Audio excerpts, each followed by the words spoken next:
Saints to make it 28-3. Arthur Blank loving it. Up by 25.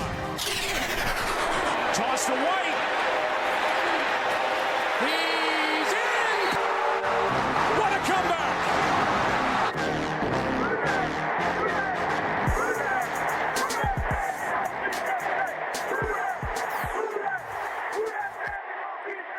All right, welcome back to another episode of the 28-3 podcast. We're in good spirits, I think, overall, despite, I think, a lot of people, some people in this room included, think that performance should have been a little bit better. But puts us in first place with two late losses by Atlanta and Tampa. So the Saints are in first place by a game, and things are looking a little bit up. Corey, what are your thoughts? Yeah, well, that's the looking a little bit up is I guess the thing that I struggle with this one. You know, I was fortunate enough in this past game to sit with Darth Saint, aka Max, who's sitting across from me, and you know, he's got great tickets. Y'all see him on TV. Those of you listening, and you know, it's front row, and you're right up close, and so you kind of, you know, it's still the same game, but when you're there and you're getting all the fan reaction to everything, you know, it was a tough game I thought it was a tough game to watch, to be honest. At the end of the day, a win's a win. You know, so I'm not in the camp of one of those people who's not enjoying this. I mean, I'm really happy we won. Don't get me wrong. I mean, whether or not I care so much that we're now in first place in the division, that doesn't really seem to be quite as important because there's still a lot of season left. But I'm glad we got the win. Things look up in terms of, you know, we tried to give the game away, but we didn't give the game away. We ended up closing it out at the end. It turned out it was the defense who had to close it out at the end, but early on it was the defense that looked like it was the problem. You know, but it was frustrating. It's a frustrating win. I think that's what I'm gonna stop my rambling about, is that it's a frustrating win. I have some other thoughts on it, but I'll let you go ahead and jump in, Max. Yeah, I think frustrating is a good way to put it. I'm conflicted on it. You know, on one hand, it's great to be in first place, and you know, you can never take that for granted. I think Nick said before we hit record today, you know, there's only been a handful of times that we've even been in playoff games in our lifetime as Saints fans. So you can't take those moments for granted. You know, and obviously we need to enjoy this as much as possible. We're 5-4 in first place in the division. The division is a trash heap. You know, I saw a photo being passed around on social media yesterday where it was like 15 black trash bags and the one gold trash bag sitting on top of it. And it's, you know, it's pretty accurate. Our division's very bad, but at the same point, we are in first place. It's November. We do need to be happy about that. I think at this point, it would be a big upset if the Saints didn't win the NFC South. So, you know, it looks like we're going to be in a very good position to make the playoffs, win the division, and host a playoff game at home. So, you know, you have to be happy about that. That's why we're all fans. I know Jono said something to that effect in our text message, a group chat with him. And, you know, this is what we look forward to. Well, you know, besides him saying this shit more than a game. Yeah, but the reality is, you know, look, you're not getting extra points for style points. You know, you're not, it's not like, it's not a beauty contest with how you win. You have to take the wins when you can get them. Look around the NFL, man. There are teams winning ugly left and right now. You know, I think Nick texted that to me yesterday. I think you were talking about the Chiefs have been winning ugly. There's other prominent teams with high-powered offenses that are struggling right now. I mean, Miami and the Chiefs we were talking about. Yeah. There were 2 offensive touchdowns each. Both offenses, who many consider top 5 offenses in the league, both scored 14 points yesterday. And it was a pretty rough game to watch, honestly. But yeah. I think you got up early enough to watch that? Dude, we got kids. You know how that goes. I was getting mine ready I saw the whole damn thing. It's getting ready for a bridal shower. I think the state of offense is strange to me this year. It seems like it's taken a big step back. Points are much harder to come by for everyone. We've seen some really bad efforts by us in particular, but even some of these really good offense. Look at the Bills last night. Yeah. A lot of fumble in the red zone, multiple non-third down conversions in big spots. Couldn't get over the hump, and, now we have the same record as the Bills. No one would have thought that at this time. Yeah, I said that last night. We were watching the game, and I told Alex, I said, one of these two teams, actually, both of these two teams are probably going to have the same record as us once the game's over. So the Bills now have 4 losses. I think the Bengals only have 3, but they have the same number of wins. Right, so they're 5 wins. So we're essentially dead even with 2 of the preseason Super Bowl favorites. Yeah. And the reality is, it's all about the quarterback. We've talked about this a bunch. If you've got an elite quarterback, you're always going to be in Super Bowl contention. Yeah.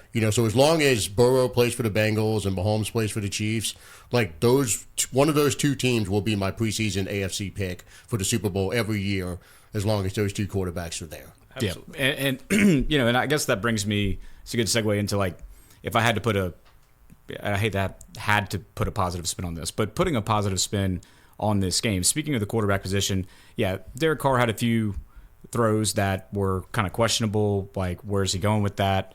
But then, he also, if you look overall, I hate to be this is what the stats show guy, but he didn't have any interceptions. He didn't take a sack.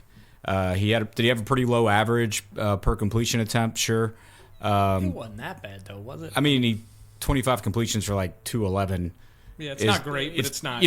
Right. I mean, would you ideally want to see him, have a few more chunk plays? Yeah, I don't recall us having a single big play in the passing game. Kendra had the screen, but there wasn't, your patented Shaheed down the field.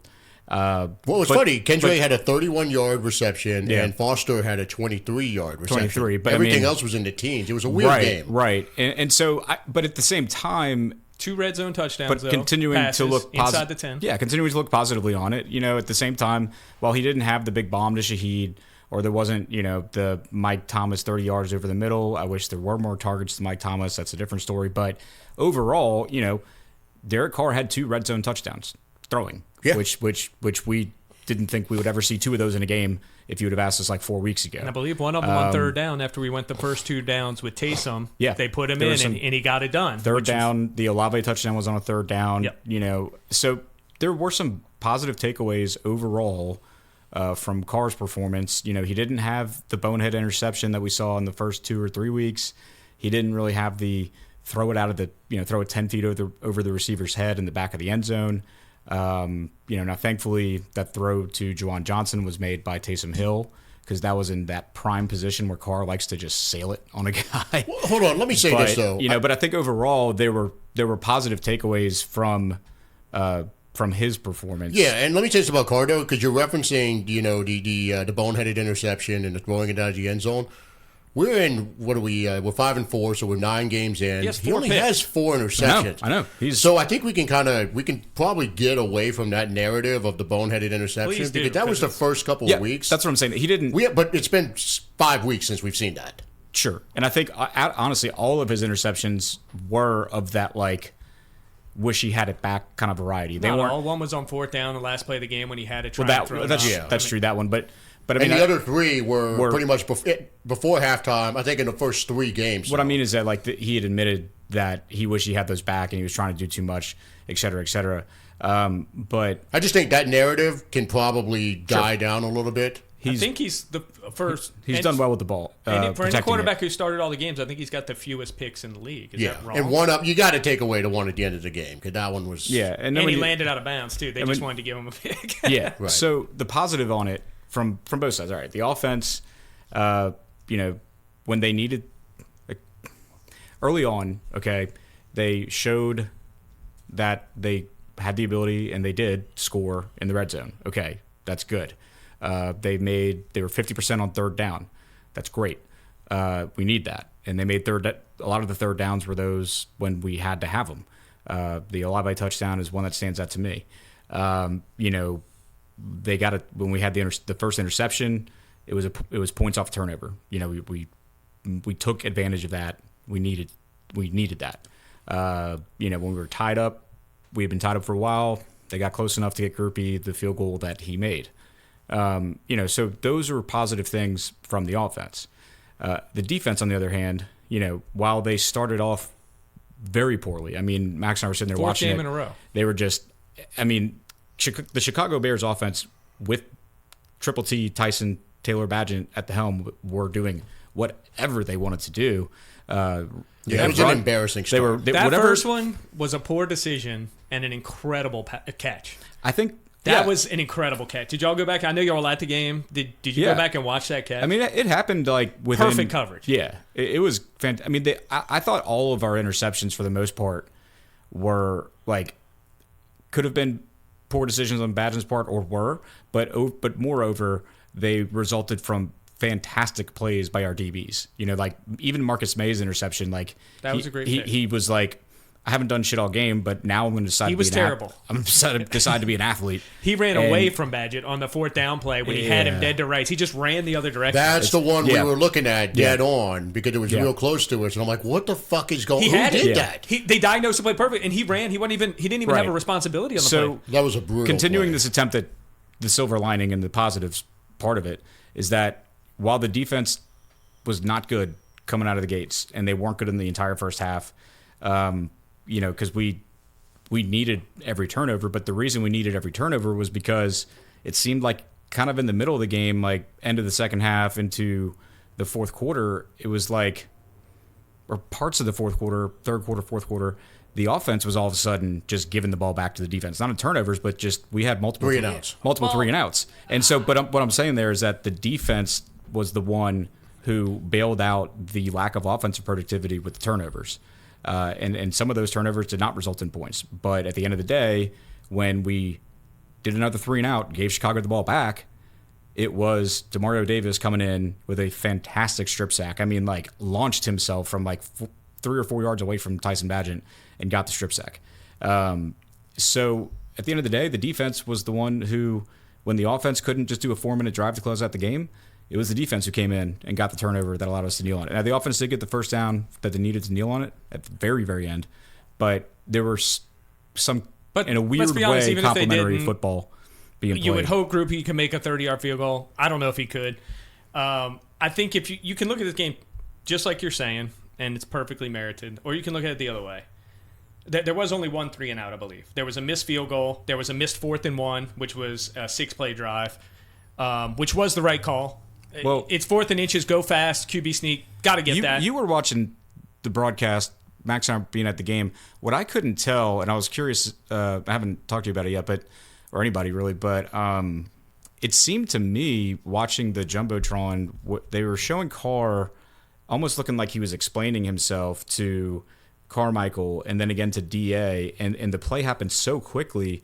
And the play before that with Olave, I don't know if on TV it looked worse than Max and I were looking at the replay on the Jumbotron saying, like, it looked like he got it. Like, I know he, like, fell down, but, like, Olave, it looked I think, like got it. He got it. So, but he also just not thinking. But before we get into Olave, the reason I bring that up, though, is because I was wondering, like, well, shit, we should challenge that.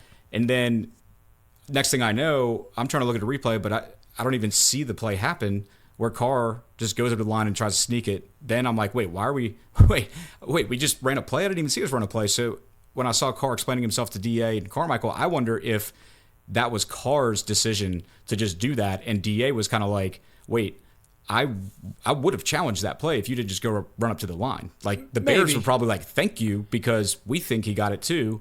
But let me be clear, I'm all for doing that.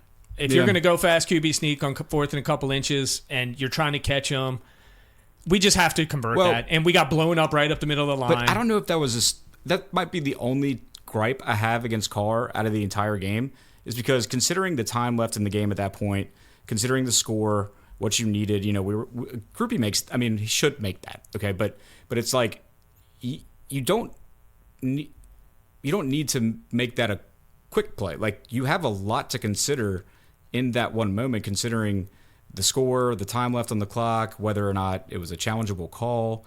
And I get the aggressive mentality from the QB, but that was the only one where I think, I wish he would have maybe taken a step, looked over to the sideline and say, it was a close call on the first down. Do we want to, because they could still run a sneak if they really wanted to. But what do you gain from getting that first down when you're so close to the end zone? Also, they originally marked it a first down. Yeah. Well, they didn't mark it. It looked like the initial spot. Yeah, where the foot was and where they placed it was two different places. Like they got together across the field and changed it. And it ended up being a paperclip away from being first down. We can pick that apart a million times. I don't think it was a terrible error. I think it's whatever. We just have to be able to get a QB sneak. Let's be honest. It's the easiest play in football. We got to do it. When you're talking about less than a foot, we have to be able to convert that. And I want to say it was McCoy that just got blown away. Yeah. And it shut the play down. Maybe Carr wasn't low enough. We can blame him. We can blame McCoy. Whatever you want. But we have to be able to convert fourth and a couple inches. That was the only, I guess the good thing, besides the fact that there was just a few of those drives where maybe it seemed like there were more 3-and-outs because there were multiple drives where we had a first down on the first play or like the first or second play of the drive, and then we went out after that. Because Headley had his fair share of punts in this game. But again, there were some positives from the play on the field, but there were also obviously a lot of the negatives. And so it kind of like, I told Max, there were 3 third downs where they were third and shorts, and we were kind of highly questioning DA's decision to accept the penalty, especially on the first of the two. I don't know if we had just tied it up or if we were down 7-0. I have to go back look at the play-by-play, but we had tied it up. After his first interception, and we had forced them to what was going to be a fourth and short. It's about fourth and 1.5. Yeah, I think they were absolutely going to kick a field goal. I don't think they were going to go for it with 3 points in the bag. And they had just gone for it on 4th and 1 on that from drive. what yard line though? Further back, right? Yeah. So I'm thinking, if it's a 7-7 game with this much time having passed, like they're going to want to get the points. So if you decline the penalty, it was a holding, then they're kicking 3, they're off the field. You accept it after your defense has already been gashed for multiple big gains, and like sure, it backed them up to like a third in almost 12. Third and 12 would seem insurmountable, but like how many? If you go back and look, they had a lot of chunk plays before that. So when I was like, shit, man, like this defense is not doing good right now. Let's just get them off the field, accept the penalty, take the 3, go home. He goes ahead and accepts the penalty. Or did I say accept? I wish he would have declined it. He goes ahead and accepts it. And next thing you know, they score a touchdown. That was Cole Kmet's touchdown. Yeah, I agree with that as well. We were both thinking the same thing, and I think a lot of people on Twitter were too. It's get the defense off the field at this point. They were on their heels. They had just been pushed around. Get them off the field. Just it didn't make any sense in that point for him to accept the penalty. My only rebuttal to that is they came out, they went for it on 4th down once. They were letting him sling the ball all over the field. It was like, we're going to need to get lucky to win this game is how they were playing it. Like, we're going to just throw caution to the wind. We're going to let this rookie quarterback come out and throw it 7 times on the first drive. And he was thinking they would go for it. I get the logic. I probably would have done the same as you guys. I would say the same thing. I would have erred to the side of let's make them get 4th and 2 rather than 3rd and 12. But I can't say it's just a ridiculous decision either. It's a 60-40 for me. It's a very questionable decision. Yeah, I don't know, like if ridiculous is the word, but it was just kind of like questionable is a better word. The way they had driven down the field to that point, it was like, all right, you got your stop. I know they're probably going to get points out of it, but at least it's not 7. And then accepts the penalty, they get 7. Yeah. Okay. The couple things I want to bring up. We have defensive line's in trouble. Yeah. Okay. Most of that game, they were blown off the ball, and Adebo backed them up in the post game, saying, "Hey, they were putting pressure, making him make tough throws and bad decisions, giving us a chance." But man, they did not play well. Period. They ran all over us. I mean, they ran it down our throat. Foreman, career backup in the league, had 80-something yards on 4 yards of carry. We still have no answer for the QB scramble since the Tampa game. Baker Yeah. did it to us over and over again. Ever since then, there have been Trevor Lawrence did it. He did it this week. Badgett did it this week. Yeah. Something has to be done there. And in the secondary, which I told Max, that's what's saving this defense right now. But we have to figure out whether it's a linebacker issue or a secondary issue. Teams are killing us with crossing routes and screens. Yeah. Everything else we have locked up in the secondary. The Mooney play, I believe, wasn't that a screen out wide. Every big first down seemed to be a crossing route. They had the only big play they had over 20 yards was the Mooney screen in the pass game. The rest were just like, it's why I don't want to overreact to how the defense performed, because like when they needed 3rd and 11, they got 12. Then they got 12. And they were converting in the first half. I think I text Mac, they were like 6 for 8 on 3rd down, and most of those were over 7 yards. It was like, we were forcing them to 3rd and longs, but not getting off the field. Yeah. Right. And then the second half we did. We put them in bad spots and we made it hurt. Something has to be done about that. I think too there was a complete lack of outside contain, whether it was the running back, obviously the quarterback, but I felt like a lot of Foreman's runs where he was getting a stretch play and getting to the corner and turning up, and we weren't. There was poor tackling. I think a couple of times there were some attempted shoulder tackles and we missed from our DBs, but I think when we get out there with 2 linebackers, and if your defensive ends aren't fast enough to pursue out to the perimeters, or if you're just playing bad technique and you get washed to the inside, it allows the running backs, even at Deonta Foreman, to get to the outside. And then at that point, you started out with 2 linebackers in there. You're not having full pursuit from the second level. You need the 3rd level to come in, and they're throwing shoulder attempted arm tackles that aren't working.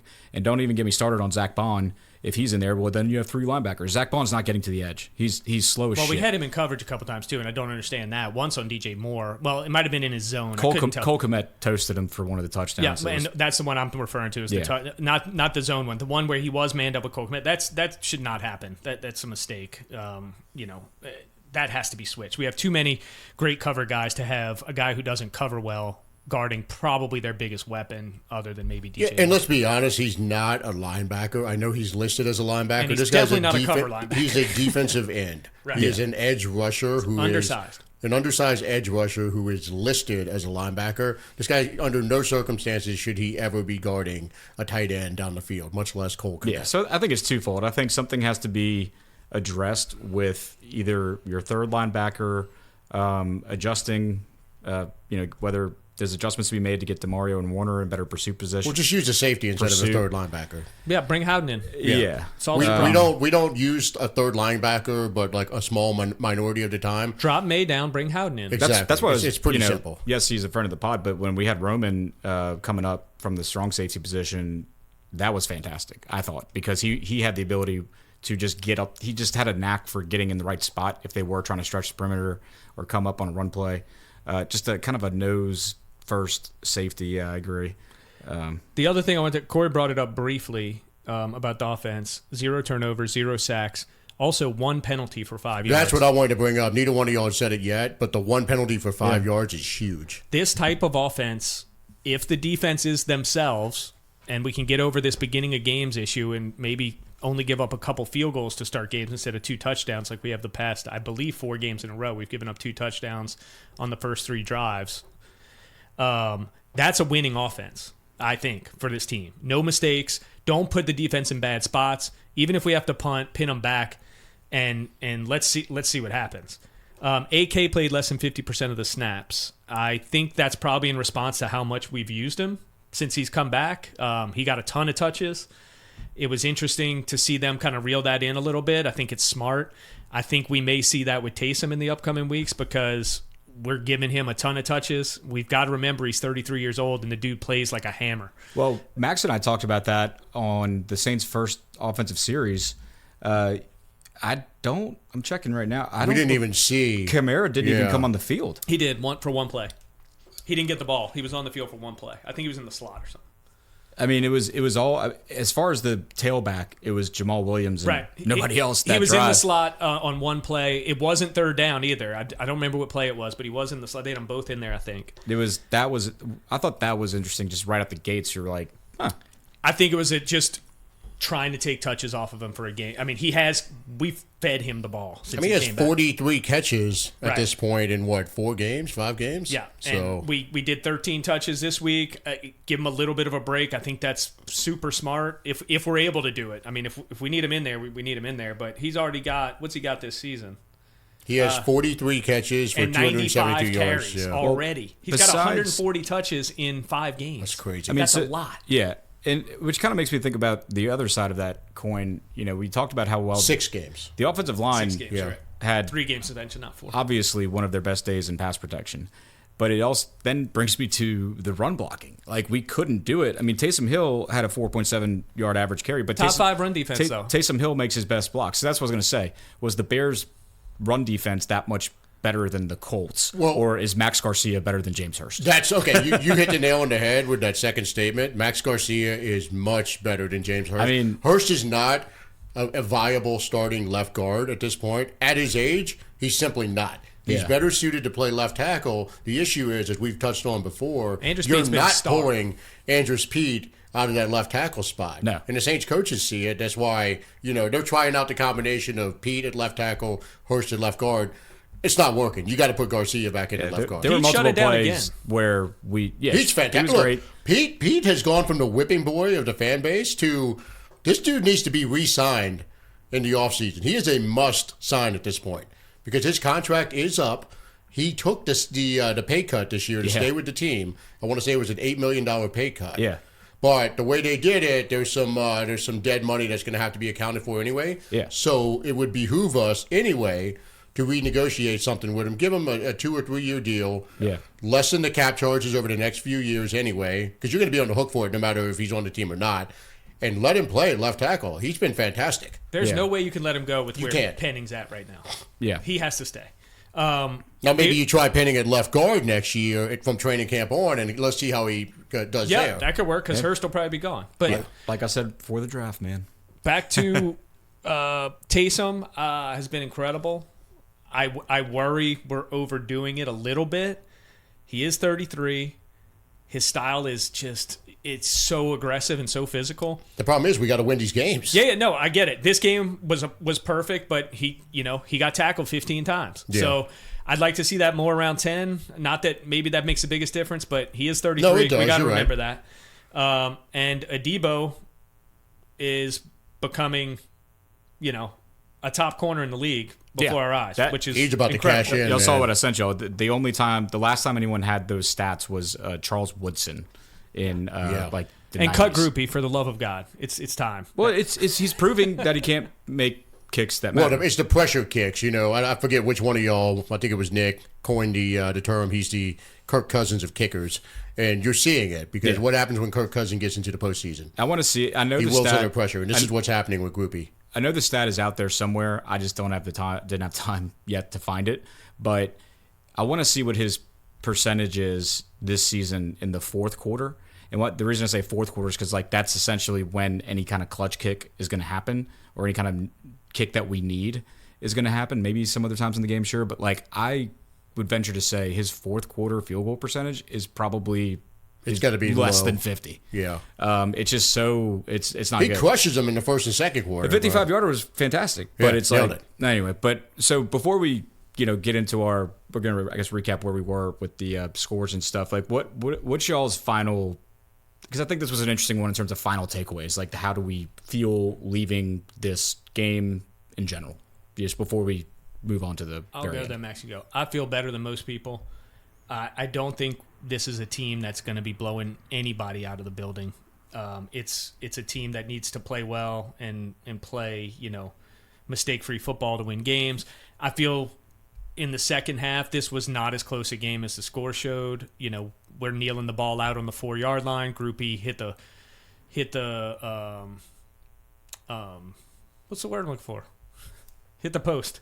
Upright. Upright, Jesus. That would There be you go. that would be the upright. Today. Hits the upright. That's 3 more points. And then the 4th and 1, I believe, was around the 30-yard line in their territory. We left points on the field again. That's a little concerning. But in the second half, at no point was I worried just how we were controlling the game. I You really weren't wasn't. worried? I asked Max what I was texting him the whole game. Was not worried. I he kept was showing telling me him, your text the whole game. I'm like, he's going to throw us some. Before we got the first pick, I said, he's going to throw us. He's going to throw it. I hear you that you weren't worried, but I don't know. I mean, I'll let you keep going. Sorry. Let's say we were tied or down there, I think we could have been a little more aggressive in the play calling with the way the game was going in that fourth quarter. Chicago's 17 for the 4th and 1. 17. So we're on the 17. There's points thrown away, right? 3 or 7. The group misses 3. The downing it on the 4 to end the game is 3 or 7 more points. I think it was a little bit better of a game than the score showed, and that maybe it felt like, because you felt like we could have put 40 on them very easily, and I totally get that. We have to get that 4th and 1. Have to. And Groupie's got to stop missing these kicks. That's a game-clinching kick. The game's over if he makes that kick. We're up 10 with like 3 minutes to go. But it's over. He already had his miss, but once you didn't get the 3rd down, that's why I take issue with Carr just going quick there, because there's so much on the line in that situation. If you kick a field goal there, which you should make even for Groupie standards, you go up by 2 with much less. It makes it much harder. That was before he missed the kick. No, that was after. No. It was absolutely after. It was absolutely before. I'm looking at it. It was before. And the only reason I say it was before is because I text either Max or someone else. I said, I'm fine with this going for it there because you can't trust Groupie. We pick it off and Groupies. I mean, but Groupie from 47 yards out. If he would have, this would have been a 34-yarder. I mean, it's like, I know he's missed a 29-yarder already this year, but like, it's just, you have the chance to go up by 2 scores. And you don't take the time to at least. But there was a little more time than you made it seem. There was 8 minutes left when that happened. 7 or 8. 3:29. When we missed the 4th down. Yes, Is 3:29. Blake Groupie the new Roy Munson? 3:29 left in the game, so it's just Munson. like it would have made Groupie's job that much easier. You know, you're up 2 scores. If you kick a 47-yard field goal, maybe there's less pressure on him, and we know how he does with pressure. He doesn't do well. I would have had no problem kicking the field goal there. Let me be clear. I also have no problem with this going for it. Anyway, I jumped in. And No. But I don't disagree. As you are apt to do. Yep. I don't disagree with the field goal try there, but I also don't disagree with 4th and inches trying to QB sneak. We have to get that. That's on the whole team. That's a play that you have to convert 95% of the time. We didn't get it. So it is what it is. I'm not going to get all upset about that. Sure. And so I'm a little bit more optimistic about it. I would have loved to have seen 38 points up there, which is what I kind of think we probably should have. The yardage is a little low. I know a lot of guys are saying that, but there were a lot of short fields too. You're not going to pile up yardage on short fields. Defense woke up. I think the things I'm concerned about coming out of the game are the defensive line, especially. And then the offense has to find a way to finish these drives, and special teams. Groupie needs to make that kick. I understand it's 47. It's 47 to make the game over. Yeah. He needs to make that kick. So those are the things I'm most worried about. I think our defense needed some help at the trade deadline up front. We didn't get it. We're rolling with what we got. We'll see what happens. But they kind of got pushed around for a good part of yesterday. Oh, wait, I have to correct myself. The 4th and 1 was with 7:52. Right, that's what I was saying. 8 minutes. So that's not a game over. The drive took 3:29. The kick. Okay, that's what I thought. So 7 or 8 minutes, that's a debatable run it or kick the field goal, right? There's plenty of time to score 10 with 8 minutes left. Yep. So I have no problem with that call. We have to execute it, period. Yep. And then, like I said, Adebo, star of the show for this game. I think that's his 2nd fumble he was involved with, and 4th pick of the year, putting together a pretty incredible season. Also 7 tackles, 5 solo. It's like he was all over the place. Yeah, it's an amazing game. I guess my takeaways from it, I'm concerned about the defense and how we're starting. You know, obviously the halftime adjustments have been amazing. DA has been knocking those out of the park. But the issue is, once we get to late November, December, into January, hopefully, knock on wood, we can't be spotting teams a lead and then, count on this offense to mount a comeback. And special teams is a huge concern for me right now. Not just Groupie, which we've obviously documented his struggles on this podcast, but also Headley. Yadam had the amazing downing of the punt, I want to say on like a 2 or 3 yard line. Wasn't a great punt. It was a horrible punt. Yeah, it would have went straight. And to be fair, Yadam saved Headley's ass on that punt. Yeah. That was another poor punt during crunch time where we needed him to nail a great punt. Yeah. So our specialists are not very special at this point. So they worry the hell out of me. They're up there with the Saints defensive line as big concerns right now. Yeah. The secondary, we touched on it. Those guys are the strength of the defense. We're so deep at the special in the secondary right now. I mean, God, the backups are coming in and performing at a high level. Offensive line, I think if we can get Hurst out of the left guard spot and put Max Garcia in, I think things will be looking up from that perspective. Looking at the stats for this season, everybody is averaging around 3 yards a carry with the exception of Taysom. And that is just horrible. We've got to do better running the ball. And obviously Taysom, a lot of his runs are coming from the quarterback position where he's taking it, direct snap and taking off. But, man, we've got to do better running the ball. I really want to see Kendre Miller. But the problem is he keeps getting hurt. You know what I mean? Like he's banged up again now after a 31-yard catch. I texted you second quarter. I said I think Kendre's out after that last run. I don't think he came back. And like we all love Kamara. We all love Jamal Williams. Jamal Williams is that running back. I think I saw Ralph put it up on Twitter. He's an offensive line running back, and that he's only going to get what the offensive line is blocking for him. Kamara, and it was a great analogy because Kamara's a guy that can create. Yeah. Kendre, I think, is a guy that can create. He's got a strong burst, an initial burst. We just really haven't seen him string together many carries because he keeps getting nicked up. So I feel better about the offense the last couple of weeks. They're performing in the red zone, thank God. But to Nick's point, we do need to limit Taysom's touches because if we get to December and January and Taysom has got all 15 to 16 touches a game, he's going to get banged up and he's going to be out in a key game when we need him. But we need to conserve him as much as possible for this stretch run. So to his point, I would like to see them lessen his touches if possible. Obviously, we need to win as many games as we can just for locking up the division. So it's easier said than done. But if we can limit his touches a little bit and also limit Kamara's touches, I think that would be the best thing for the offense going forward, just to preserve these guys for the stretch run. Yeah. It was tough for me, kind of like you said at the beginning. It feels conflicting. Like I'm again really happy we won, but this game, unlike with the Bucs game, for as an example, that game was all bad. There was nothing redeeming about that game. The Colts game was mostly all good. So we saw a lot, like almost your kind of like prime example. Okay, if you could just, we know you're not going to do this every game, but if you could make this your standard, that's something to look forward to.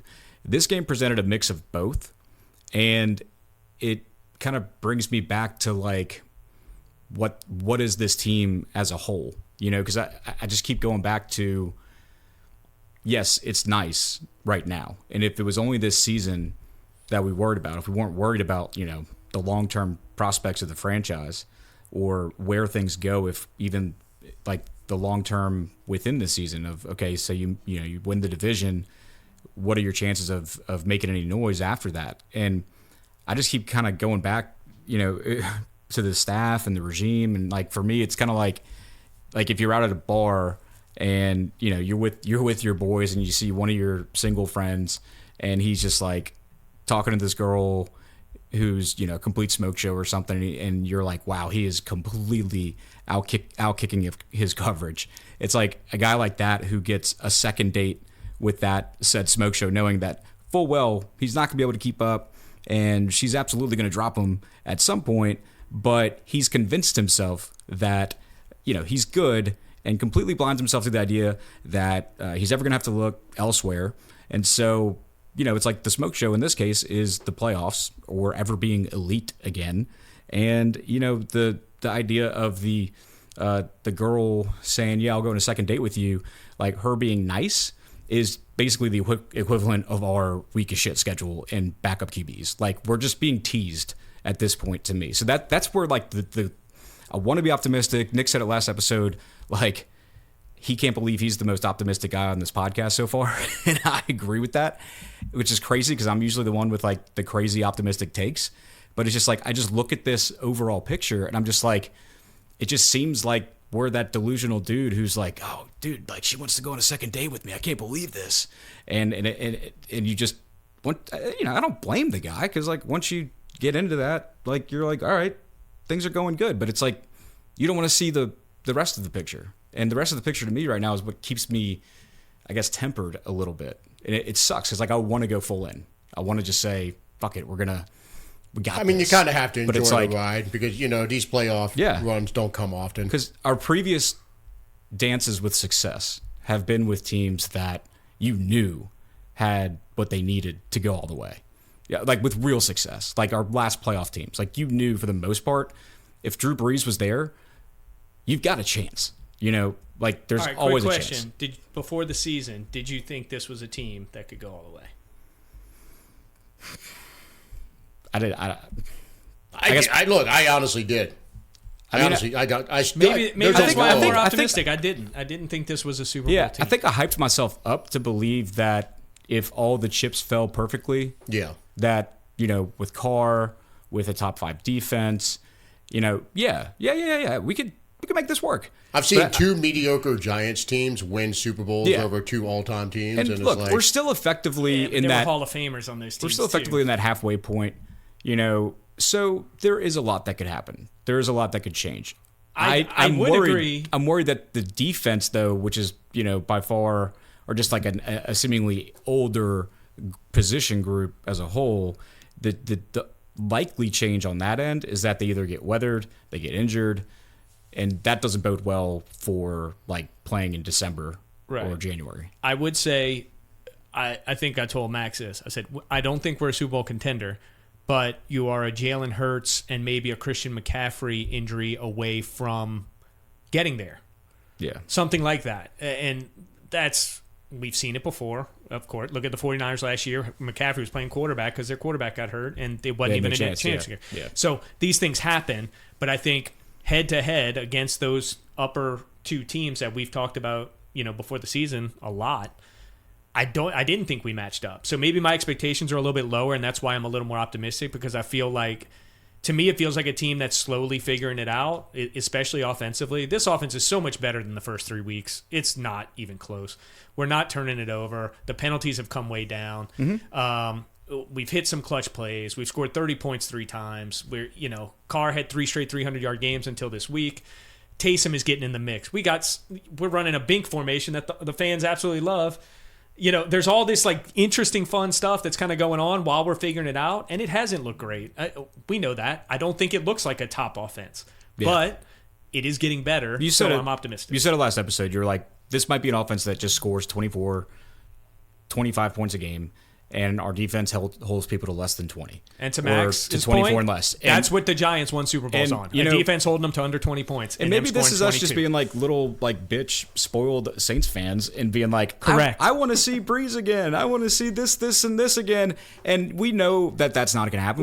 We've touched on that a lot, but it's like, it's just the level to which sometimes this offense sucks to watch. Like kind of the middle portion of this past game where they're just like, 1 first down, woohoo, we got a drive going, and then the next 3 plays, punt.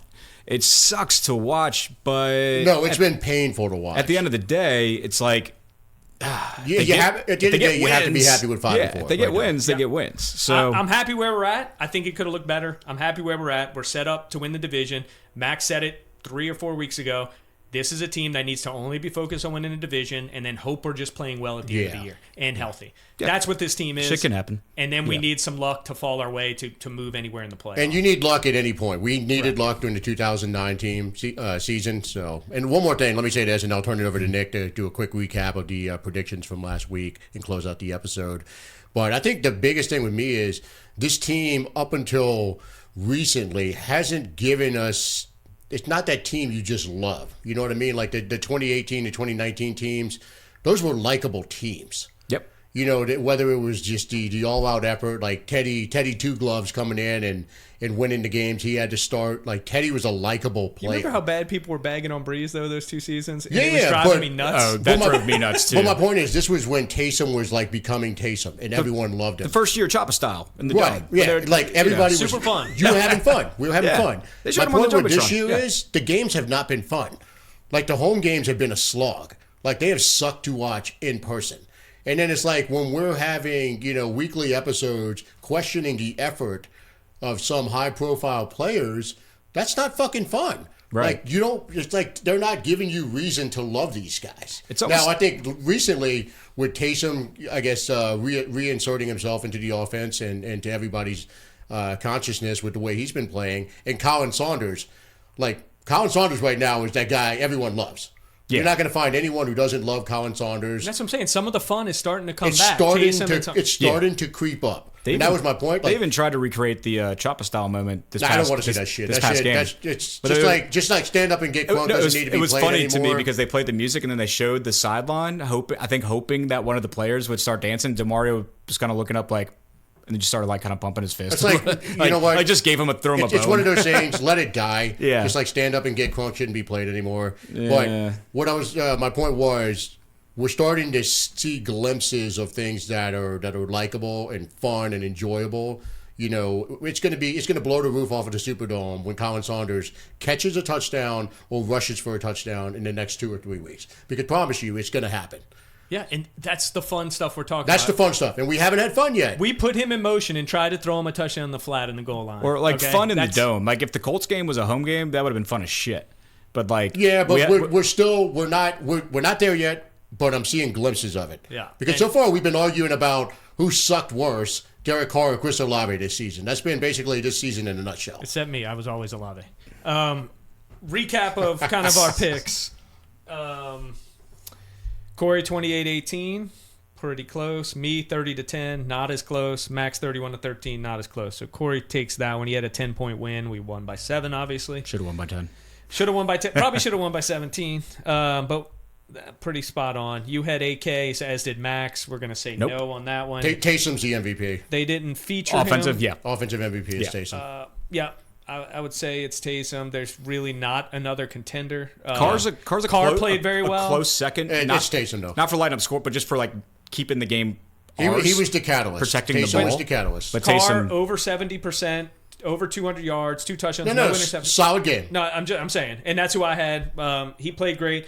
Taysom was on the field for 30% of the quarterback snaps. So keep that in mind on Carr's stats that he's playing 2/3 of a game. True. Which I have zero problem with. I think it worked absolutely perfect this week. If it ain't broke, don't fix it. Keep it up. Yep. Defensive MVP, Alante Taylor for Corey. He didn't do a lot.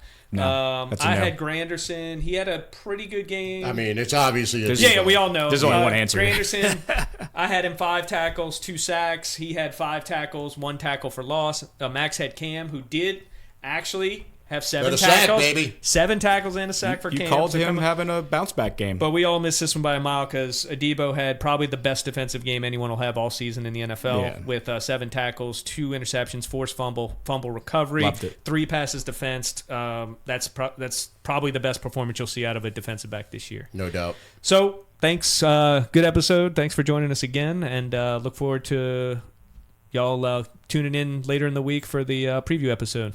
Boom. Who dat? What a comeback!